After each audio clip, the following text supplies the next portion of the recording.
why do we need to repent? Ganun na lang. Number one, because it was preached before the resurrection of Christ by John. Sino po? By John the Baptist. Matthew chapter 3, verse 8. Tingnan nyo. Matthew chapter 3, verse 8. Okay, pakibasa po, Bible drill tayo. Matthew 3, verse 8.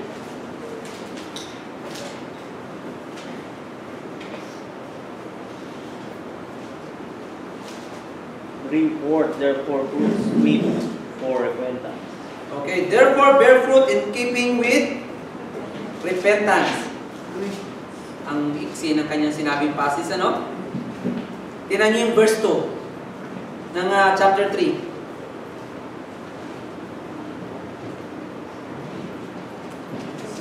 Nakita niyo yung verse 2? Sabi niya, repent for the kingdom of heaven is at hand. Now, just to clarify here, yung part na to, na yung repentance itself is not a work. Diyan sa passage na yan. Yung repentance mismo, that is not a work, but works na binabanggit niya dyan is the fruit of your repentance. So, dahil ikaw ay nag-repent, yung fruit nun, doon papasok yun. So, repentance and faith are, tinatawag natin, linked together sa Scripture. In other words, ang repentance is turning away from sin. Ang faith naman is turning what? Towards righteousness. So, ganun yung dalawa niya. Kaya sa salvation, hindi pwedeng repentance lang. Nag-repent ka is turning away from sin, then you have faith is turning away para sa Panginoon. So, kapag nag-faith ka lang, yun lang, ayan ang ginawa mo before. Kaya nga sa salvation, repentance and faith, yung repentance, pagsisisi. Yung faith, yung pananampalataya mo sa Panginoon, yun ang pinag-uusapan dito. So, even John the Baptist, ay pinreach niya yung kahalagahan po ng tinatawag nating repentance. Even sa Luke chapter 3, verse 8, sinabi niya rin po yung kahalagahan ng repentance. And even sa Acts chapter 13, verse 24, it talks about repentance. Pangalawa, what is the necessity of repentance? Why do we need to study this one? Not only it was preached before the resurrection of Christ by John the Baptist, but also it was preached after the resurrection by Peter and Paul. So yung repentance na pagtuturo ay itinuturo din po ni Pablo at ni Peter after the resurrection. Sabi yung si Pastor Jeep, masyado naman theological. You know what? A church without teaching theology is a dead church. Ang isang church na hindi nagtuturo ng theology is a dead church. Because nakukuha natin ang practice natin doon base sa theology o paniniwala natin. So, kung ano kayo ngayon, kung ano yung pinamumuhay ninyo, ano yung pinapractice ninyo, yun ang nanggaling sa theology. So, kaya hindi natin pwedeng paghiwalayin yun, yung part na yun. And I am so thankful kasi medyo ganito ang pagka-train sa akin. Mayroong mga ibang Bible school na hindi ko sinabing pangit. Iba-iba lang nga ng upbringing. Some Bible school, they were trained for practical issue. Kaya pagka nagsama yung dalawang Bible school na to, hindi talaga magkasundo. So they want practical issue but they don't want yung tinatawag nating theological issue. But I don't believe in that. Practical and theological issue should join together in order to understand yung ating pamumuhay Kristiyano. So it was preached after the resurrection. Sinabi ko yun kasi pinamumuhay ni Pablo at saka ni Peter ang repentance during their time. Ibig sabihin pinamumuhay, pinipreach pa rin nila. Acts chapter 2, verse 38. Anong sabi ni Peter? Kakapilang ko Acts chapter 2, verse, ang sarap mag-chow naman. 2, noodles.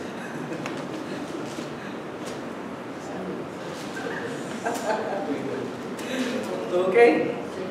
Nakita niyo po? Pakibasa po ng nakakita. Acts 2.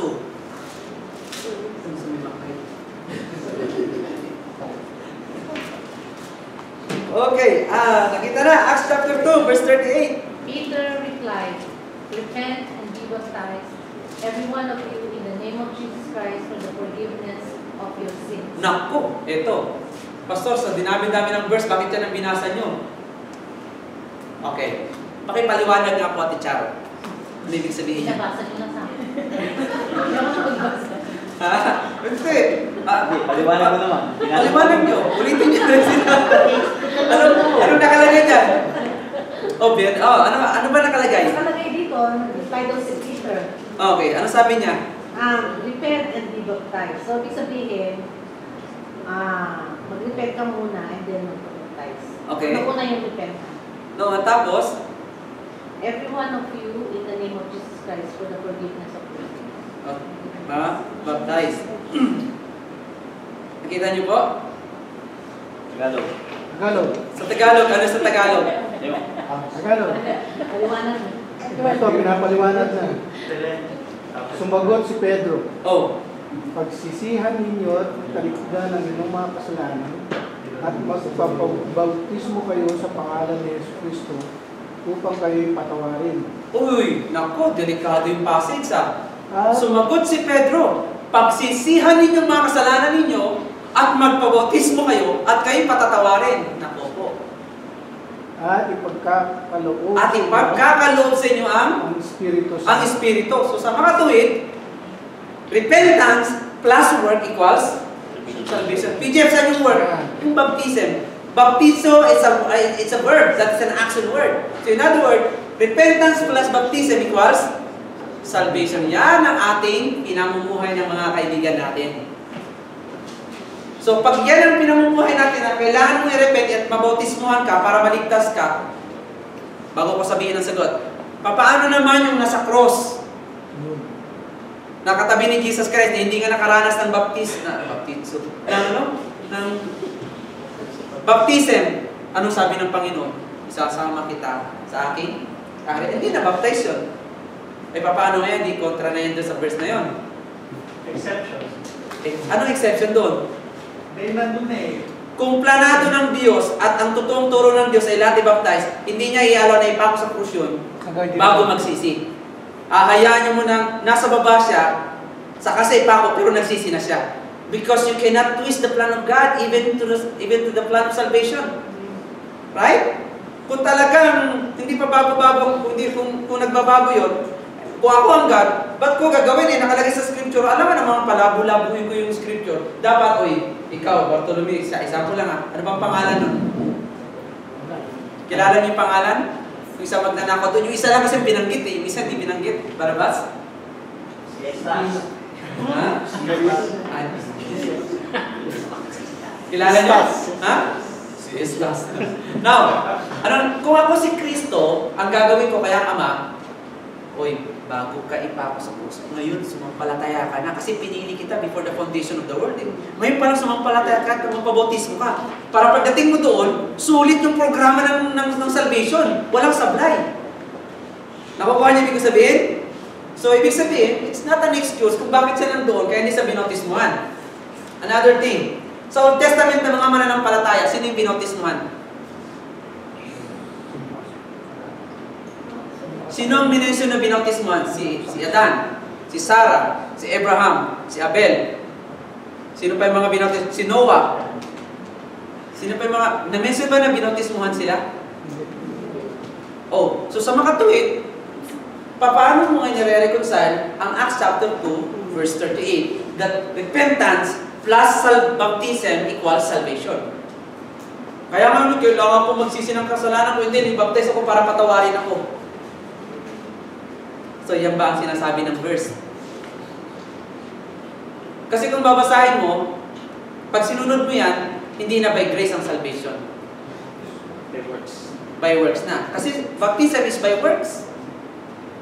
Now, bakit po sinasabi yung necessity niyan? It was preached after the resurrection of the Lord Jesus Christ. Ano po ang gusto ko pong ipakita sa inyo dito mga kapatid? Acts chapter 3, verse 30. Ba't walang 38 to? Chapter 3.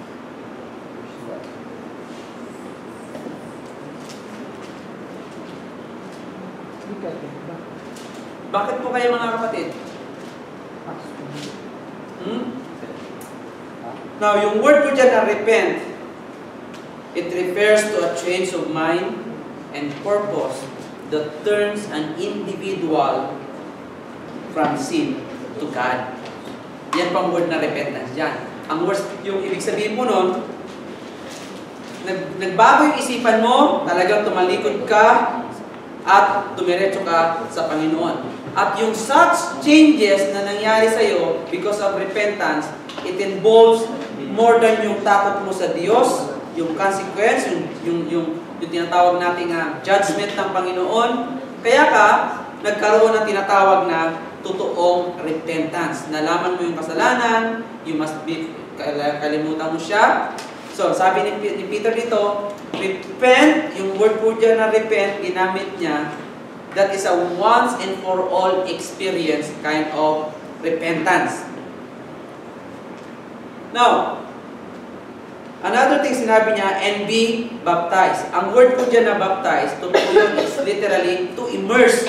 Yung pag sinabi mong pag-immerse, to dip yung paglubog sa water. But during this time, Peter was obeying Christ's command doon sa Matthew chapter 28 verse 19. Kinuha niya yan. Ano ba yung nauna? Di ba? Matthew, Mark, Luke, John, and then Acts. So doon sa Matthew chapter 28, sinundan niya yon. As you go, ano sabi niya doon? Teach them and baptize them. Nakukuha niyo po ako? So sinunod niya yung pattern sa Matthew chapter 28 verse 19 at sinasabihan niya, he urged the people na nag-repent and turn to the Lord for salvation. In order for you to be identified with Christ, you must be baptized. Nasusundan niyo po? Sabi niya, kung talagang ikaw ay nagsisi sa iyong nagawang kasalanan, magpabaptize ka bilang patunay ng kapatawaran ng kasalanan mo. So, hindi ibig sabihin no, na repentance plus baptism is equals salvation. Remember, what is the purpose of baptism? Bakit ka binaptize? Identification with Christ. To show to the public that you are a Christian. So kung to show to the public that you are a Christian, ay mali na yung sinasabi niya doon, you need to repent and baptize para patawarin ka. Kasi bago ka maging Kristiyano, pinatawad ka na ni Kristo. Nasusundan niyo ako mga kapatid? Bago ka maging Kristiyano, pinatawad ka. So nung pinatawad ka, anong tawag sa'yo? Christian. So sa makatuwid, ang mga binabautismuhan lang, yung mga Christians. No, bakit sa passage now, hindi po, ang pagkakagamit siya ng Greek, ganito po mga kapatid. For the purpose of identifying with Christ, you must be baptized as an evidence of your forgiveness. Nasusundan niyo po ako? So, hindi siya fake, tapos kailangan mo magpabaptize para mapatawad ng iyong kasalanan. Now that you repented for your sin, show to me ang kapatawaran yan by baptism. Yun po ang ibig niya sabihin. Kasi kung titingnan niyo pala yung purpose ng baptism, kaya nga ako nagpabaptize para ipakita sa buong paligid ko na ako ay Kristiyano. Paano ka naging Kristiyano? Pinatawad ka muna at pinili ka ng Diyos. Nasusundan niyo ako. So doon sa passage na yan, nauna ang forgiveness. Hindi nauna forgiveness. Nauna ang baptism bago ang forgiveness. Sa Greek, mali po. Ang baptism dyan is ga, sabi niya, yung word na for, that is the result of your repentance. So, sa makatuwid, for now, the result of your repentance, you need to be baptized. Nasusundan niyo pa ako? Mali naman yung connotation na ito, nabaptize ng tao ito, hindi pa rin nagbabago. Hindi naman kasi ganun ang pagbabago sa tao eh. Ang unang utos kasi sa isang taong Kristiyano, baptism. Pero bago kayo baptize, dapat itinuturo mo na sa'yo bakit ka kailangan i-baptize. So kung ang purpose ng baptism is to show to the people that you're a Christian, a follower of the Lord Jesus Christ, ibig sabihin Kristiyano ka na yun. So hindi siya nakakunik sa repentance para maging Kristiyano. Nakakunik siya sa resulta ng pagiging Kristiyano. So that's why si Pablo, very clear siya dito, at saka si Peter, nung sinabi niya, you need to repent kung talagang totoo kang nagsisi. At bilang patunay na nagsisi ka, magpabautismo ka. Kasi ang taong tunay na Kristiyano, dapat nagpapabautismo. Hindi mo nga masunod yung kauna-unahang utos eh. Sasabihin mo, o susunod mo pa iba. Ano yung unang utos sa isang Kristiyano? Ano yung unang utos sa isang Kristiyano? Bautismo. Kaya siya nagkadikit sa repentance at saka baptism. Magkadikit siya because the first commandment after you became a Christian is baptism. Kaya siya po dinikit po sa part na yan. Okay. Now, it was preached after the resurrection of Peter in even sa 3:19. Tingnan ko lang yung 3:19. Ano sabi niya sa 3:19? Therefore, repent and return so that your sins may be wiped away in order that times of refreshing may come from the presence of the Lord. So, puro repentance pa rin. So, mga kapatid, napakahalaga pala ng repentance. Ang repentance is change of mind, change of heart, and change of will. That is repentance na tinatawag. Okay, another thing. What is the necessity of repentance? God commands it for His children in their regenerated state. Inuutosan pa tayo ng Panginoon na mag-repent. Pero ang tinan nyo, inutusan ka ng Panginoon mag-repent. Kanino galing ang repentance? Sa Kanya rin. Pero inutusan ka niya mag-repent. Bakit kailangan ka pa niyang utusan kung sa Kanya din galing? Para makita mo at ma-realize mo, hindi talaga galing sa iyo ang repentance. Ipinapahayag sa iyo ang kahalagahan ng repentance na hindi galing sa iyo. And the bottom line is, it is by God's grace. It is by His kindness. So, meron kayong question? Ryan? Yung repentance.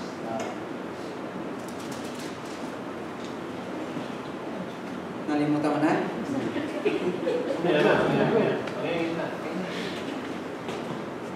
Yung by automatic na, di ba sabi nyo, di ba, by grace tayo, ano? Ha? By grace, di ba tayo sa Okay. Automatic ba ang repentance na makaano dun sa taong pinili? Or paano? In His time, magre-repent ka. Sa ibig sabihin, in the perfect time of God, magre-repent ka kung ikay pinili. Parang ganito, kahit anong pilit ko kay Brother Georgie na mag-repent, kung hindi yan yung perfect time na itinalaga sa kanya ng Panginoon na mag-repent, hindi magre-repent yan. So, Kahit anong galing ko, kaya sabi ng iba, tawagin natin yung evangelist na yan, si Billy Graham, ang galing-galing niya mag-evangelize. Tama mo, ang dami niya napatanggap. Lahat ba yun talaga sigurado? Lahat ba ng in-evangelize niya tumanggap sa Panginoon? Hindi. So, ibig sabihin, hindi nakasakalalay sa kanyang galing yung repentance. so ibig sabihin hindi siya automatic. Hindi. Kung halimbawa, sinirang kita ngayon, di ba, matagal ka na nga, halimbawa, matagal na kitang sinishare ng Word of God. Hindi ka pa rin nagre-repent, maybe it's not the right time o baka hindi ka talaga pinili. So, ang ating duty o responsibility natin to share the Word of God, to share the Word of God. Alam niyo mga kapatid, a lot of times na ako na-discourage sa ministry. Pag ganun-ganon, kasi pilit kong inilalagay sa sarili ko yung results sa ministry. Kaso, posible ba na nagpabaptize ka rin yung Ha? Pwede po. Posible ba na nagpabaptize ka rin yung Na hindi nag-repent? Oh, that's a good question. Yeah. Ang tanong ko nga yan dati sa mga class 101. Pwede ka ba magpabaptize na hindi ka membro ng Universal Church? The answer is, yes. Yun. Kasi ano, kunyari ka lang. Maaring na-emote ka lang, kaya kala mo, nag-repent ka. O talagang hindi ka nag-repent, mali ang motibo mo, nagpabaptize ka lang kasi merong something na sa loob ng church. Pwede yun. Meron lang ako din na namimili. Ano na? Ako na simbahan na namimili. Meron din naman mga churches daw na namimilit, magpabaptize ka na para maligtas ka. Namimilit naman yun. Unang church pa lang nila, binabaptize nila. Unang church pa lang nila, binabaptize na. Ano ba, ibig ko sila yan. Oh. Magdadalhin na yan ang damit. Antimano, babaptize yan doon. So, maso-surprise ka na lang, ibabaptize ka na pala. No, hindi natin alam. May mga ganong practices, pero pwedeng mangyari na ibaptize mo ang isang tao na hindi nag-repent. Kasi pwede niya sabihin sa pastor, sa mga leaders, oh, nag-repent ako, sa totoo lang. Pwede mangyari yon na nag-repent ka. Pero ang repentance kasi, sasabi niya, nag-repent ka. Kasi ang tunay na nag-repent, may evidence. Isa pa ako. Oh. Paano? Halimbawa, na nagpabaptize, pero hindi naman totoo yung repentance. Diba? Pero in the process of his being in his Christian life, or her life, dumating yung punto na nag-repent talaga siya. Kailangan magpabaptize ulit? Yes. Totoo yun. Dapat ka magpabaptize. Ang tawag dyan, well, I don't believe in Anabaptist. Ang Anabaptist kasi sa 16th century is rebaptism. Ang word na rebaptism kasi sa Anabaptist na belief, that is a congregation o group. Ang ginagawa nila, naglipat ka ng church, yan yung tinatawag na exclusive communion. Kapag hindi ka nabaptize sa lugar nila, sa church nila, hindi ka mababaptize. Hindi ka magko-communion. Walang transferring of membership. You need to be baptized to their part. Walang ganun sa Bible, mga kapatid. Once lang namatay si Kristo, that's it. Pero kung hindi totoo yung baptism mo, kasi nga hindi ka naman nag-repent, na-realize mo na ito yung totoo mong repentance and you believe on the Lord Jesus Christ, magpabaptize ka ulit. Kasi yan yung tunay na naiintindihan mo. Ang tunay kasi na repentance, may change of heart. It's a totally whole being. We're not perfect. Nagkakamali tayo, nagkakasala tayo. Pero alam mo sa sarili mo na may nagbago sa'yo. Kung dati meron kang Santo Niño, ngayon wala na. O isa ng manifestation yun. Dahan-dahan. We are changed by God progressively. So, now, let's go back to sa part na sabi niya, for the forgiveness of sin. Now, baptism does not produce forgiveness and cleansing from sin. The reality of forgiveness precedes the rite of baptism. Yun po ang tama na dapat natin maintindihan. Kaya sinabi niya dyan, anong ginabi niya? Peter said to them, repent and be baptized in the name of Jesus Christ for the forgiveness. Ulitin ko po, yung word dyan na for. Marami kasi ibig sabihin ng for eh. Alam niyo yung word na for? What is the word for? Sabi niya, repent and be baptized for the forgiveness of your sin. For the forgiveness. Ano ibig sabihin ng for? Di ba? Para reason. Dahilan. So kung gusto mong ikaw ay patawarin, itong dapat parang condition, di ba? Parang gano'n eh. Pero ito po, ang word na for dyan, it's better translated because you repented for your sin, now you need to be baptized. Yan po yung word na for, gar sa Greek. So that's not literally for. Kaya yung word na repentance, ingat din po tayo sa pagtingin sa repentance. Pero yung word na repentance dyan, that's totally repentance for salvation. Pero yung word po dyan na for, that's not mean na yung reason na tinatawag natin doon. Because you repented, then you need to be baptized. Okay, God commands sa kanyang regenerated people. Kasi sinabi niya rin po yan sa Acts chapter 2 verse 38. Tingnan niyo po yung 2:38, di ba? Binanggit niya. Sabi niya, Peter said, repent. No, it's a command. You need to repent. Sino yung inutusan niya dito? Kanina effective to? Yung repentance. Effective po yung repentance sa kanyang mga pinili. O sinabi yung, bakit gano'n? Si Peter, nung naghayag siya ng salita ng Panginoon, ang dami nag-repent. Talagang ang galing-galing niya, effective siya. Hindi effectiveness ang pinag-uusapan na kapatid doon. Ang issue doon, that is the right time na sila ay sumampalataya sa Panginoon by using the content of the message of Apostle Peter. Kasi kung sasabihin natin magaling siya tatawagin natin para mag-evangelize. Well, I'm not so sure that. Subukan niya lang pahayagan lahat naman nandito. Ay kung hindi nag-repent, hindi siya magaling. Sa mga sa Diyos pa rin. Talagang yun lang yung right time na sila ay sumampalataya sa Panginoon. Ang gusto kong sabihin sa inyo, lahat kasi tayo ay dapat mangaral ng salita ng Panginoon. Repent, okay? Another thing, repentance along with faith is vitally linked to result of salvation. So ito yung kinakailangan ko natin. Repentance with faith, yun ang kinakailangan natin. So although maraming mga beses na binanggit sa Bible that faith alone, yung tinatawag natin necessary siya para sa salvation. Di ba? John chapter 3 verse 16, ano sabi doon? For God so loved the world that He gave His only begotten. John 3:16, for God so loved the world that He gave His only begotten Son, that whosoever believes in Him should not perish but have everlasting life. Wala namang repentance Anong ginamit niya? That whosoever believes. That is a participle. Those who are believing. There's no future tense there in that verse. So it means if it is a participle, those who are believing on the Lord Jesus Christ. So, hindi ibig sabihin na kung ikay sasampalataya, maliligtas ka. So, don't use that for evangelism. Okay, now another thing. Di ba binanggit din dun sa Ephesians chapter 2 verse 8, for by grace you have been saved through faith. Wala namang repentance. So, paano mo ngayon i-communicate ang bawat isa? Kaya nga po, ang Bible na ito ay isa pong katawan na may kanya-kanyang elements sa katawan, parte. So, this is only one book, pero marami siyang sanga na nagko-connect sa isa. There is only one central truth of the Bible. 2 words. Jesus saved. Yan lang. So, lahat yan hindi nagko-contradict. Yung isang book, itinuturo niya, yung isang element, yung isang book, itinuturo niya. Pag pinagsama mo, then you make a conclusion. Kaya ang nangyayari, pag binasa mo yung isa to, naggumawa ka na agad ng conclusion. Hindi po ganun. Ang Old Testament, hindi nagko-contradict sa New Testament. And even the New Testament itself never contradict to New Testament.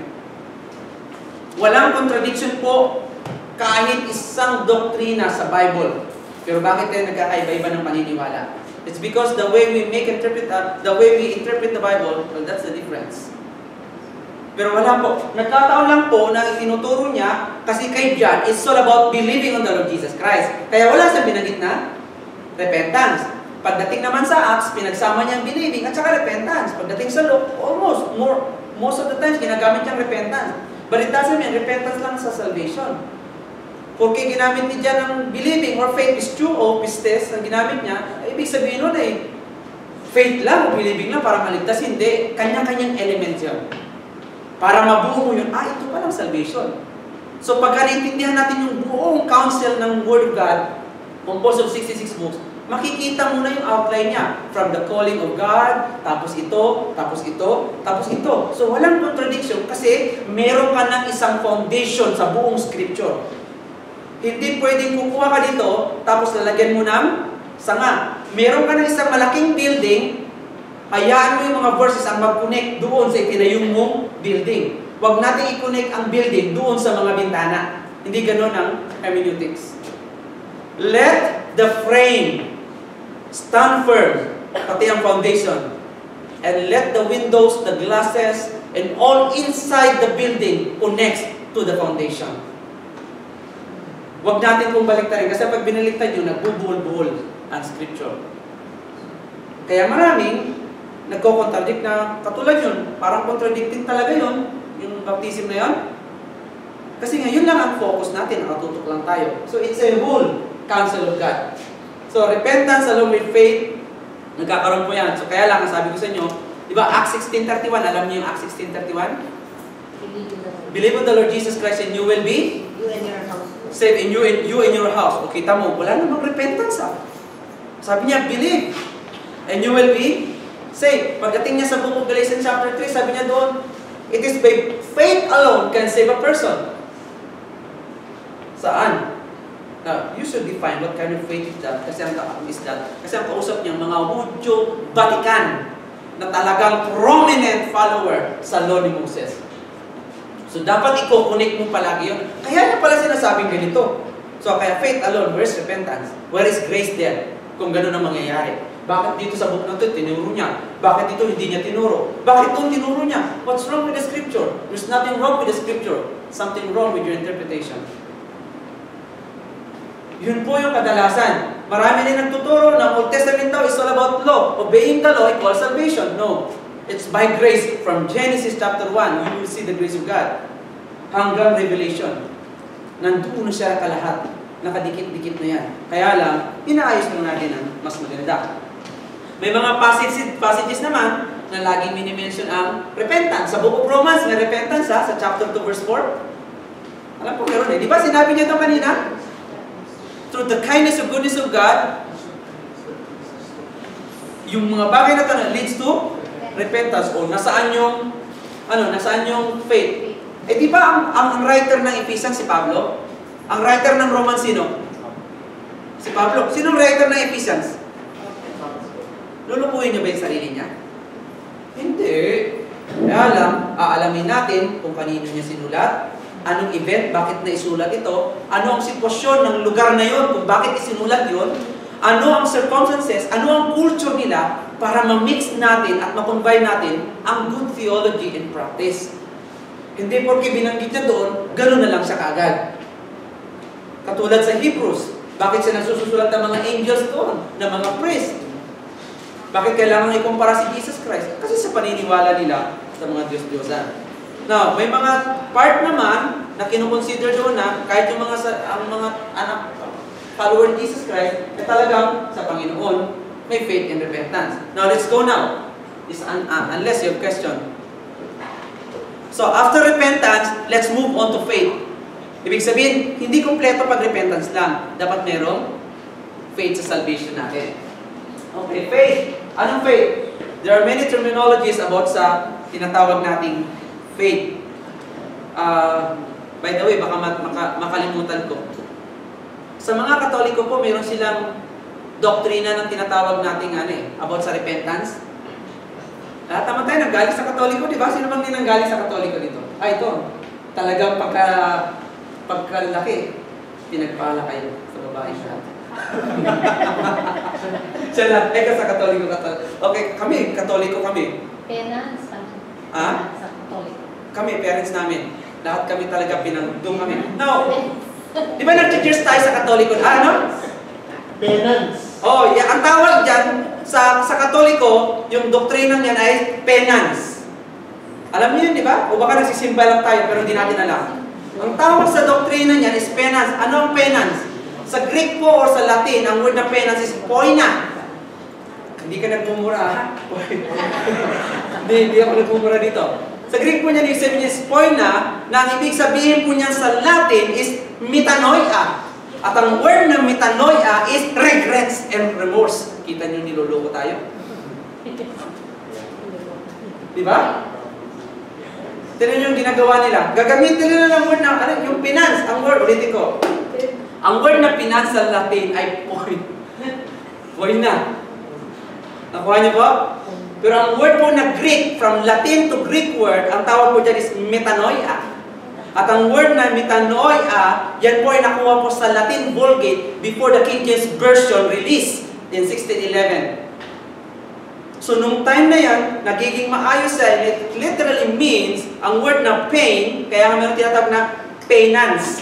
Ang ibig sabihin po niyan is pain and lead to the idea of grief and sorrow. Because of my pain, because of these things that happened to me, it leads me to become a sorrowful person. Kaya tinawag siya the doctrine of penance. Yun ang nangyari. Ngayon, ang doctrine of penance, it speaks about repentance. Kaya lang, ginamit nila repentance doon sa regret and sorrow. Kaya ang kanilang paniniwala, kapag nagbigti ka, hindi ka ligtas. Ginaya nila kay Judas. Nakuha niyo ba? Buti, naalala niyo yung penance, narinig ko. That's part ng 7 sacraments nila. Unless, naalala niyo yan, di ba? Sa ano yan? Sa Katoliko. Okay. Now, ano po yung penance? Penance, by the way, ang penance po, yan ang tinatawag natin external action. While ang repentance naman po, it is an inner change of the heart. Nakuha niyo po? Ang penance sa Katoliko, that is an external action. Gagawa ko nito, to show to them that I repented for my sin. Right? Pero ang totoo pong repentance is inner change ng heart natin. That is the fundamental change of attitude toward all sin and toward God na tinatawag. So, pena, ulitin ko po, ang pena po, there's only one relationship. It relates to your pain. It relates to your sorrow. Kaya sa tinawag ng pena. Penance. It involves yung priest. Okay, dadagdagan pa natin para mas maganda. Sino sa inyo nag-confess sa pare? Ang dami niyo. Sino? Ha? Nag-confess na kayo sa pare? Friday. May kinunta tayo kanina, high priest. Nag-confess? Now, nakita niyo yung kanta kanina, high priest? Well, that's a good doctrine na hindi mali yun. Kasi ang high priest natin sino? Jesus Christ. Kaya tayo lalapit sa kanila. Ang word na pena, kaya nagkaroon ng tinatawag na priest confession. Kaya mayroon tinatawag repentance, pena. The doctrine of pena. So because of sorrow, because of regrets, because of something sa akin, pupunta ka kanino? So sa mga tuwid, the doctrine of pena in Catholic, it involves a priest who hears confession, prescribe some painful task sa isang makasalanan. Yan po yung tinatawag natin penance na tinatawag. O penance. Okay. Kuha niyo po? May question kayo? Actually, hindi salvation ang tawag nila doon sa penance. That's not the doctrine of salvation. Baptist ang tawag nila dyan sa theological term is salvific. Salvific. It's a V-I-F-I-C. Salvific. Ang tawag po dyan.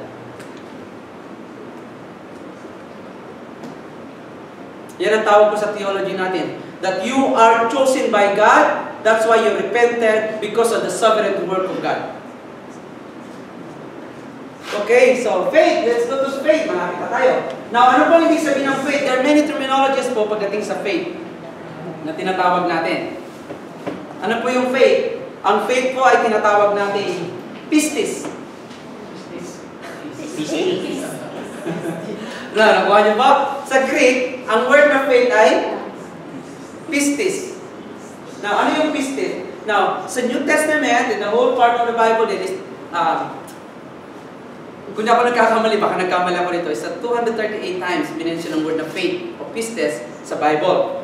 That's the part na yan. At ang pistuo naman, ang word na believe is 230 times. So, pag sinabi ko, I pistuo, alam mo, kaire pistuo lego. So, I believe in the Word of God, o kaire pistuo theos logo, theos ho logos. So, ibig sabihin, I believe in the Word of God, which is theologically sound. Now, pag ginamit po natin yung pistuo, the same as believe. Pag sinabi niyo pang pistis, the same as faith. So, faith and belief goes together, but they are the same. Pero pag tinignan mo po sa meaning niya, nagkakaroon na po ng pagkakaiba. Now, bakit ko po kailangan gamitin yan? Okay, gagamit na ako ng mga simple terms mga terms. Ano bang preposition? Before or after? Before. Before. Kaya nga pre, di ba? Mayroong suffix, prefix. Now, pag sabi mong preposition, ano yung mga words na prepositions? For. Right? From. Now, bakit po? Kapag nakakita kayo ng pistuo o pistes na before niya, merong tinatawag na preposition na tinatawag natin prefix. It depends kung magkakaroon niya. Kaya meron kayong tinatawag na, di ba sa English, meron kayong tinatawag na dative, locative, subjunctive, may mga ganung part.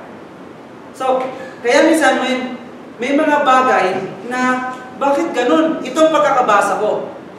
Yan yung kahalagahan naman kapag naintindihan mo yung binasa mo. Kasi merong mga one word, two words, parehas ang gamit. For, because, pwede mo gawing reason, pwede mo gawing purpose, pwede mo maging result. Depende. Pero pag ginamit, dinaanan mo na sa Greek, lalabas yung tunay niyang meaning. Kaya diyan papasok ang tinatawag natin dative, conjunction, di ba? Lalabas na yan dyan. Accusative, mga prepositions. So, later on, makikita natin just to mention nyo. But in summary, ang word na faith, it means confident or trust or reliance on. Yan ang ibig sabihin ng faith. You have confidence, meron kang trust, nagre-rely ka sa isang bagay. So, meron mga literal figures of speech para sa faith sa Bible. Para hindi tayo mawala. Are you still there? Okay, para hindi magkakabilang ako. Naantok ako eh. Ano sa Tagalog ang literally? Iba sa literal literary. Sa Tagalog? Ang galing, hindi ko marok. Ano ba yung literary? Kasi it's a literary kind of speech. Literature. Pag sinabi, literary figure of speech, yung mga kasi, ano ba yung panitikan ng lalim? Balangkas? Ano yun? Ang lalim nyo magsalita eh. Ha? Balangkas. Now, okay. Yung dinala mo rin, kabuti. Balanghoy. Balangkas. Balanghoy. Now, yung literary figure of speech, ibig sabihin, mga figurative words, figurative speech, na kasing kahulugan niya, pero ibang word na ginagamit niya. Pero the same siya. So titingnan natin sa Bible yan, na ito sila yung magkakatulad din. So kaya huwag tayong malilito. There are biblical concepts of faith na pwede natin maintindihan sa ibang kaparaanan na ginagamit ng mga apostles na tinatawag natin yan, figure of speech, to illustrate yung tinatawag nating act of believing. Halimbawa, gumawa siya ng isang bagay na nagpapatunay na sumasampalataya siya, ang tawag natin doon is figure of speech. For me to understand at ma-relate yung tinatawag nating pistis or pistuo, yung faith na tinatawag. So ano yung mga bagay na yun? Number one, it describes as receiving a gift. So yung pananampalataya mo, yung paniniwala mo, yung faith and belief, yung believing mo, ang tawag natin doon sa kanyang literal style, sa figurative speech, ito yun, it describes as receiving a gift. So wala naman yung faith, di ba dyan? Nandyan ba yung belief? Sa phrase na yan? Nakita niyo po ba mga kapatid yung belief dyan? Wala naman ah. Di ba? Ang tawag dyan is literary speech. Pero, bakit? Doon kasi sa word na receive. You believe, that's why you receive. Now, issue yan. Alin bang nauna sa salvation? Believing or receiving? Saka na natin pag-usapan yan. Yan yung tinatawag natin mga literary style ng salita. Yes, wala yung word na believing, wala yung word na repentance, pero nandun siya. Kung nakita niyo po yung receive na tinatawag, so, it is described as receiving a gift, you believe. Another thing ng literal figure of speech niya, it is described as a, ano yun? Looking. By the way, balikan nga natin yung itong part na ito. Mukhang nakita ko yung mga ano nyo, nakakunot eh. It is described as receiving a gift. May question kayo dito? Okay, to give you an example, John 1:12. Tingnan niyo po yung John 1:12. Wala yung belief dyan sa unang part na yan. John 1:12 at saka Romans 3:22. For as many as receive Him, kita niyo po, to them He gave Him the power to become the sons of God. Ay yung karugtong ano? Especially to those who believe. So, He explained sa baba kung ano yung receive na tinatawag niya. So, yung receiving, ganun din po siya. It's believing. It's having faith in God. Pero wag niyo pong masyadong, didiin na masyado yan. Kailangan mo tanggapin ng Panginoon. Wala issue doon sa atin yun kasi yan ang sinabi ng Bible eh. That's part of believing in the Lord Jesus Christ. But don't forget, and sabi nga, remember not to forget, and don't forget to remember. Before nyo paniwalaan ang verse 12, dapat ang foundation nyo nasa verse 13. Yan ang foundation ng chapter 1, verse 12, yung verse 13. Ano nakalagay sa 13? Those who receive Christ, those who believe Christ, are not born in flesh or water, or they are not, it is not the will of man, but they are born of God. So you believe on the Lord Jesus Christ, you receive Christ, because first of all, you're born of God. Ganun lang po siya. Nanampalataya ka, tumanggap ka sa Panginoon, it's simply because you're born of God. Pamilyar tayo sa John 1:12, pero nalimutan nyo yung John 1:13. Ay, ang sagot na sa 1:13 eh. Very clear. Sa bandang huli ng verse 13. You did these things not because of your own, because you are born of God. So the result of being born of God, you believe in the Lord Jesus Christ. Okay. Any question? Lana, okay. Number 2, it described as a looking. Yung belief niya pala, just like a looking. Anong sabi niya sa John 3:14? Tingnan niyo po yung John 3:14. 3:14. After dito po mga kapatid, kailan po yung last Sunday? 25? Sa 25 po, Q&A na tayo. Wala tayong dito. It's more on questions. So prepare all your questions at magkakaroon tayo ng questions. It's not Sunday school, but more on questioning tayo mga kapatid. Doon po sa last Sunday. So once a month, meron tayong Q&A. Okay? Nakita niyo po? Pakibasa nga po. John 3:14. 3:14. As Moses lifted up the serpent in the wilderness, even so must the Son of Man be lifted up. O, nasaan yung believe dyan? Nasaan yung pistyo o yung pistis? Di ba wala? Kasi, ang tawag dyan is figure of speech. It's literally ginamit niya po dyan. Hindi naman literal sinabi niya, literary mga kapatid. Yung believe dyan, it describes as a looking. Yung pagtingin mo doon, kaya sumampalataya ka. So yun yung mga tinutukoy niya. Pangalawa, it describes as eating and drinking. So yung pananampalataya pala, nagpapakita rin doon sa eating and drinking na tinatawag. John chapter 6, verse 47. 6:47. Anong sabi sa 6:47? Kita nyo? Ang belief ay it describes as eating and drinking. 6:47, basahin ko sa inyo bago tayo mag-close. Truly, truly, I say unto you, pag nakakita kayo ng truly, truly, ibig sabihin, attention, it is an important matter. Truly, truly, I say unto you, he who believes has eternal life. 48, I am the bread of life. Your fathers ate the manna in the wilderness, and they died.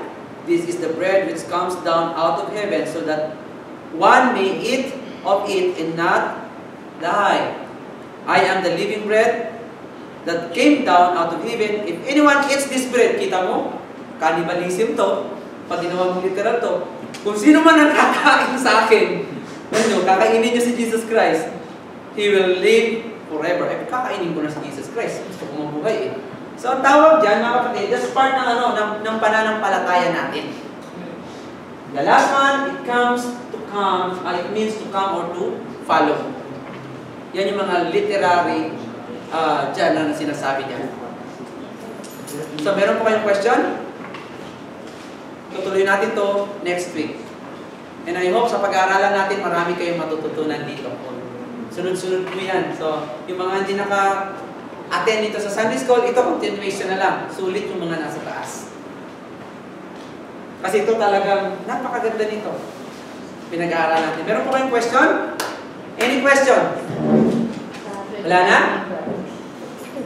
So, kung wala na po, ay tayo po ay mananalangin. Panginoon, salamat po sa inyong salita. Salamat, Panginoon, sa bawat isa na nandito ngayon. Salamat, Panginoon, sa paalala niyo sa amin at katuruan mula sa inyong salita. Dalangin namin, Ama, ang inyong pangunguna sa amin, sa aming pag-uwi sa aming mga tahanan. Ito po ang dalangin namin sa pangalan ni Jesus. Amen. Maraming salamat po sa inyo.